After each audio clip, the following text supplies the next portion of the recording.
প্রিয় ভক্তগণ, আজ আমি আপনাদের এমন একটি কাহিনী শোনাবো যা শুনলে আপনার জীবনে সুখ সম্পদ ও সমৃদ্ধির বৃষ্টি হবে।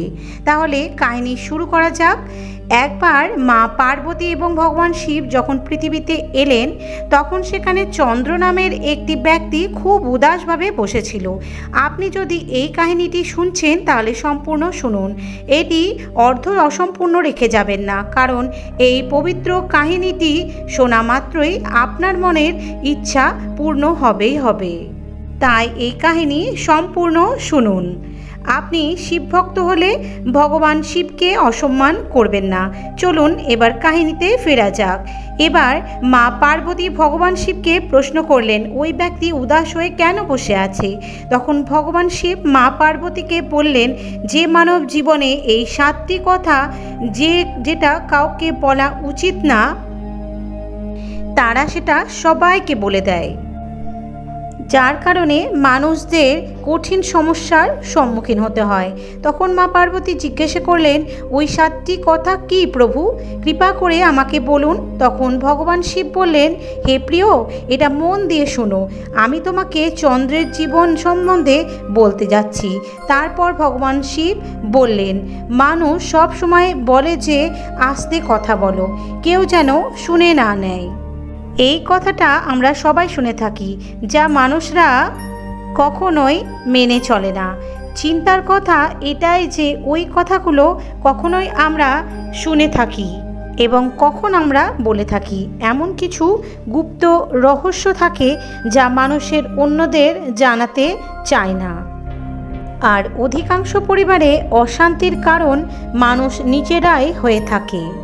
এই কথাটা দেখা যাক কি না যাক, কিন্তু এটাই চরম সত্য। কিন্তু মানুষ নিজের মূর্খতাবশতই ওইসব কথা অন্য লোকেদের বলে দেয়, যা আমাদের অন্য কাউকে কখনোই বলা একদমই উচিত নয়। আর ওই কথাগুলোই জেনে বা না বুঝে কখনো অন্য কাউকেও বলে দেয়, আর সেটাই সবথেকে বড় দুঃখের কারণ হয়ে যায়। আর সেটাই সবথেকে বড় কলহ বা ঝগড়ার কারণ হয়ে দাঁড়ায়। আর পরে মানুষ সেটা নিয়েই অনুশোচনা করতে থাকে যে এই কথাটা কাউকে বলা উচিত হয়নি, বরং আমারই ভুল হয়েছে, আমি না জেনে না বুঝে অনেককেই বলে ফেলেছি। তাই আমি আজকের কাহিনীতে আপনাকে বলতে যাচ্ছি যে এমন 7টি জিনিস যা কাউকে বলতে নেই। আর এই 7টি কারণ কেন কাউকে বলতে নেই তার ব্যাখ্যাও আমি করব। এবার ভগবান শিব একজন শিষ্যর রূপ ধরে চন্দ্রের প্রতিবেশী গ্রামে চলে গেলেন। এক সময়ের কথা, যখন একটি গ্রামে চন্দ্র নামের একটি যুবক বসবাস করত। সে খুব গরিব ছিল, টাকা পয়সা তার কাছে ছিল না বললেই চলে। দুবেলা দুমুঠো খাবার খুব কষ্ট করে জোগাড় করতে হতো তাকে। সে কোনো কাজ খুঁজছিল, কিন্তু তাকে কেউ কাজ দিচ্ছিল না। তারপর সে একদিন তার স্ত্রীকে তার সমস্ত সমস্যার কথা বলল। আমি কাজের জন্য গেলে সবাই আমাকে কাজ না দিয়ে বলে যে আমাদের কোনো লোকের দরকার নেই। আমি কাজ খুঁজতে খুঁজতে হাঁপিয়ে যাচ্ছি। আমি বুঝতে পারছি না আমি তোমাদের খাবার কি করে এনে দেব, সন্তানদের কিভাবে লালন পালন করব, আর এই চিন্তায় আমি দিনরাত্রি শেষ হয়ে যাচ্ছি। এসব শুনে তার স্ত্রী কিছু ভেবেচিন্তে বলল, তুমি একটা ব্যক্তির কাছে একবারই কাজ চাইতে যাও, আর সে যদি না দেয় তাহলে তার কাছে আর কাজ চাইতে যেও না। যদি তোমাকে কাজ পেতে হয় তাহলে তোমাকে অনুভূতি শেখাতে হবে, তোমার প্রতি তাদের অনুভূতি বাড়াতে হবে, তোমার দুঃখ কষ্ট এবং দারিদ্রতা বোঝাতে হবে, যাতে তারা তোমাকে কাজ দেয়। তাই লজ্জা না পেয়ে তাদেরকে নিজের কষ্টের কথা, নিজের দারিদ্রতার কথা তাদের বলো। এই উপায়টা দিয়েই তুমি কাজ পেতে পারবে। এই কথাটা চন্দ্রের মাথায় ঢুকে গেল। তাই পরের দিন কাজ চাওয়ার জন্য সে আবার মহাজনের কাছে গেল, যেখানে সে আগের দিনও কাজ চাইতে গিয়েছিল। কিন্তু এবার সে মহাজনের কাছে হাত জড়ো করে প্রার্থনা চাইল, বিনতি করল। প্রিয় ভক্তগণ, আজ আমি আর বলবো যে আমি খুব গরিব। হে প্রিয় ভক্তগণ, আজ আমি আরও বলল যে আমি খুব গরিব। আমার কাজ খুবই দরকার। আপনি যা কাজ দেবেন আমি তাই কাজ করব, কিন্তু কৃপা করে আমাকে আপনার কাছে একটা কাজ দিন। তার এই অবস্থা দেখে সেই মহাজন তাকে কাজে রেখে দিল। সে সেখানে প্রতিদিন কাজে যেতে লাগলো। মনে মনে সে খুব খুশি ছিল, কিন্তু অন্যদের থেকে সে বেতন কম পেত। একই কাজ অন্য যারা করছিল তাদের বেশি বেতন দেওয়া হচ্ছিল, আর তাকে কম বেতন দেওয়া হচ্ছিল। এই কথাটা যখন সে মহাজনকে বলল, তখন মহাজন তাকে বলল, দেখো ভাই, তোমার কাজ দরকার ছিল, তাই আমি তোমাকে কাজ দিয়েছি। তুমি আমাকে ধন্যবাদ দেবার বদলে আমার ওপর এই অভিযোগ দিচ্ছ। এটা কী ধরনের মনুষ্যত্ব? এই সব শুনে চন্দ্র চুপচাপ হয়ে গেল, কারণ কথাটা কোথাও না কোথাও সত্য কথাই ছিল। মহাজন তাকে তার দরকার অনুসারে কাজ দিয়েছিল, তাই মহাজন তাকে তার কাজ অনুসারে বেতন দিত। কিন্তু ধীরে ধীরে এই সব কথা সে তার বন্ধু এবং পরিবারদেরও বলতে লাগলো যে তার মহাজন কেমন ধরনের মানুষ আর তাকে কত বেতন দেয়। সময় যেতে লাগলো আর চন্দ্র খুব মনোযোগ সহকারে তার কাজ করতে লাগলো। কিন্তু এবার পরিস্থিতি পরিবর্তন হলো। মহাজন চন্দ্রকে দিয়ে অনেক কাজ করাতে লাগলো, কিন্তু অন্যদের থেকে কম বেতন ছিল তার।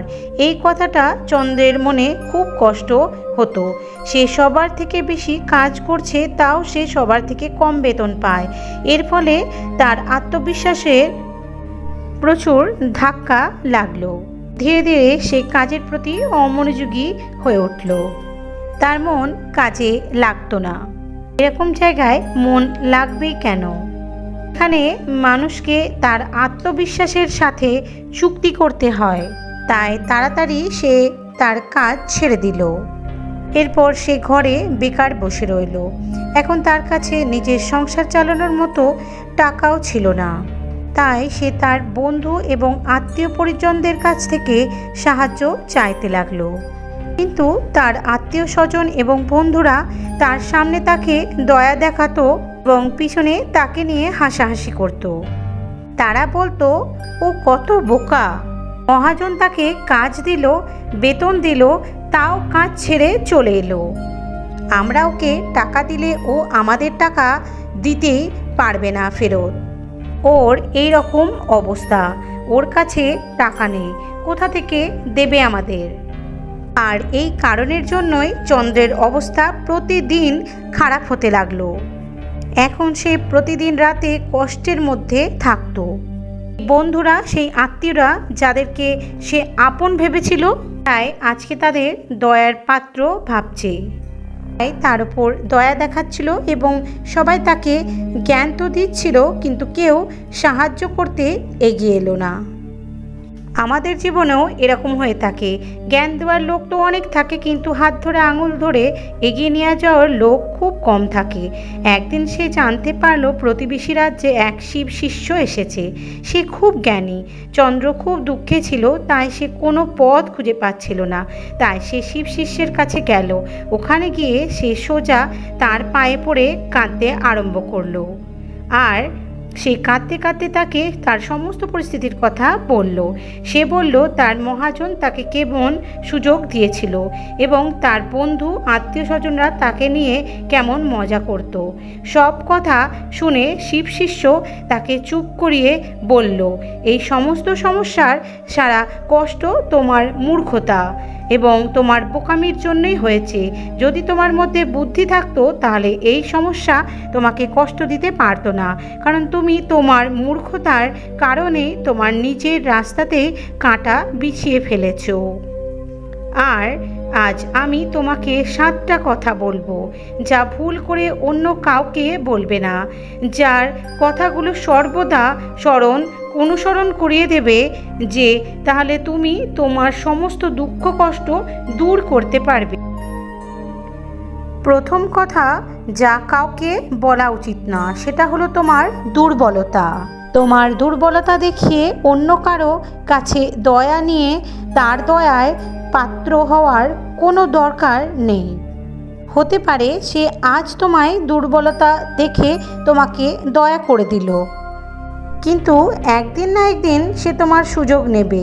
আর যদি তোমার সুযোগও না নেয়, সেই মানুষটা তোমাকে নিয়ে অন্যদের সামনে মজা করবে।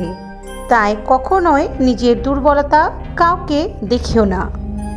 যদি ঘরে 2টো শুকনো রুটিও থাকে সেটা খেয়ে ঘুমিয়ে পড়ো, কিন্তু অন্যদের এই সম্বন্ধে বলা ঠিক নয়। আপনারাই ভেবে বলুন, একজন মানুষের দুর্বলতা দেখে লাভ কী?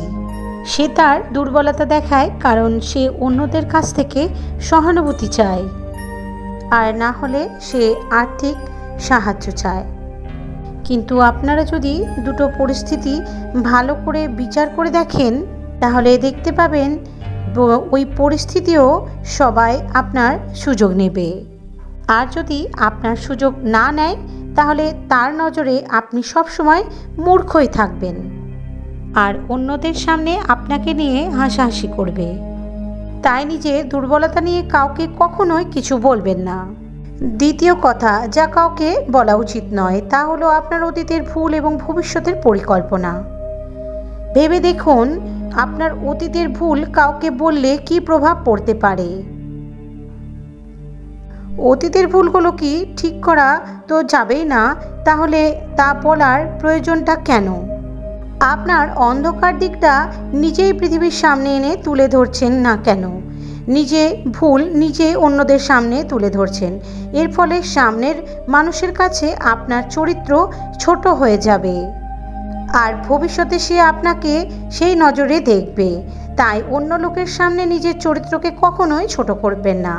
আর ভেবে দেখুন, আপনি ব্যর্থ হয়ে ভবিষ্যতের পরিকল্পনা লোকদের বলতে যাচ্ছেন, যাদের নিয়ে আপনি ভবিষ্যতে কাজ করবেনই না। তাদেরকে সব ভবিষ্যতের পরিকল্পনা বলে লাভ কি? তারা আপনাকে সাহায্য কখনোই করবে না, কিন্তু আপনার ভবিষ্যতের পরিকল্পনা বাধা ঠিকই দেবেন। আপনারা নিজের বিবেচনা করে বিবেক দিয়ে ভেবে দেখুন, যা আপনাদের সাথে এরকম হয়তো হয়েছে।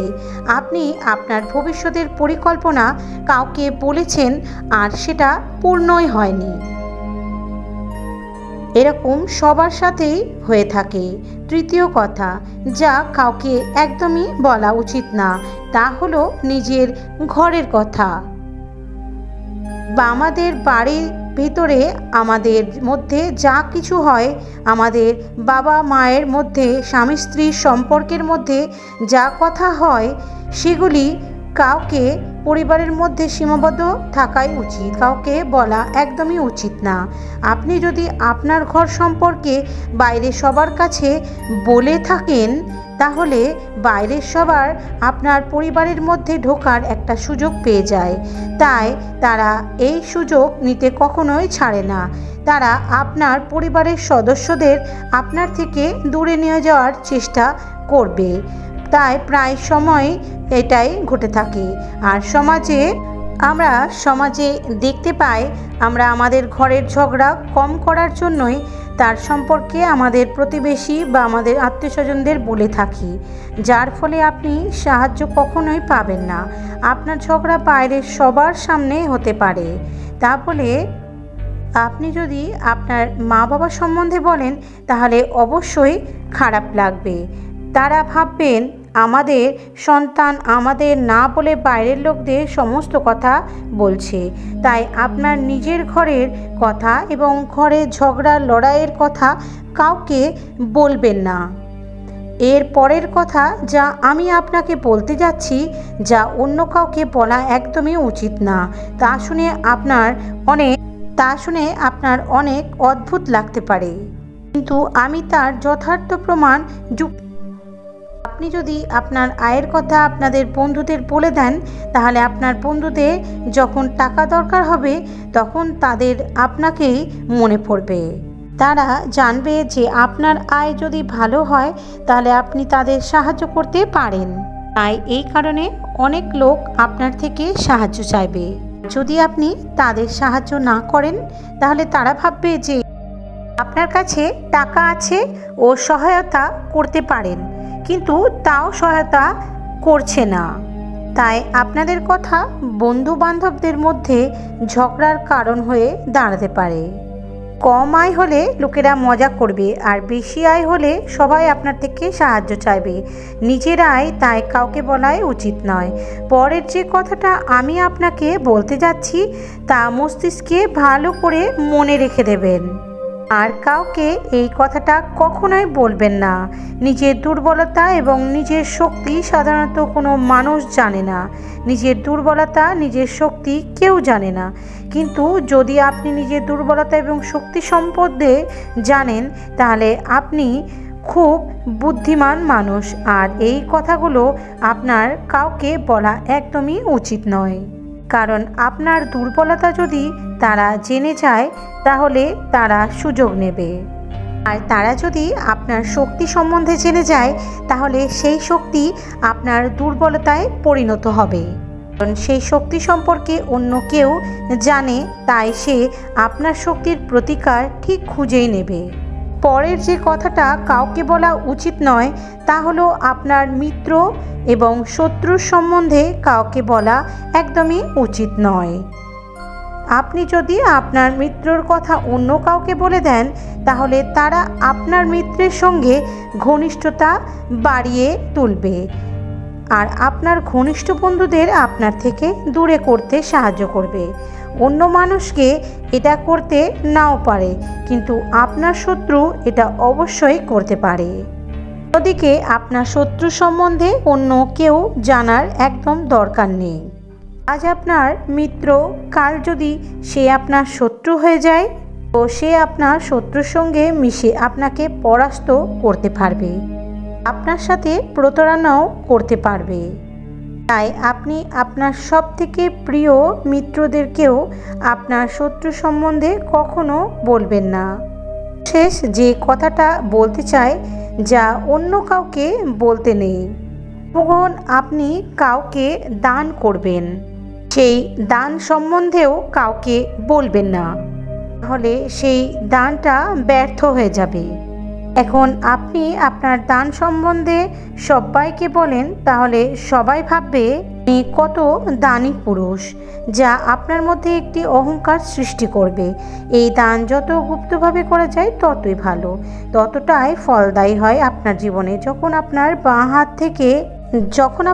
বাঁ হাত দান করছে তখন যেন আপনার ডান হাত জানতে না পারে যে আপনি দান করছেন। শিব শিষ্য চন্দ্রকে 7টি কথা বললেন, এর মধ্যে সংসারের সমস্ত সিদ্ধান্ত লুকানো আছে। এই কথাগুলো অনুসরণ করলে আপনি আপনার ঘরে সুখ শান্তি ফিরে পাবেন, ঘরের সমস্ত ঝগড়া সমস্যা দূর করতে পারেন। আপনি সমস্ত কথা যদি আপনার বিবেক দিয়ে ভাবেন তাহলে অবশ্যই তার সত্যতা বিচার করতে পারবেন। এই কাহিনীটা এখন পূর্ণ হলো।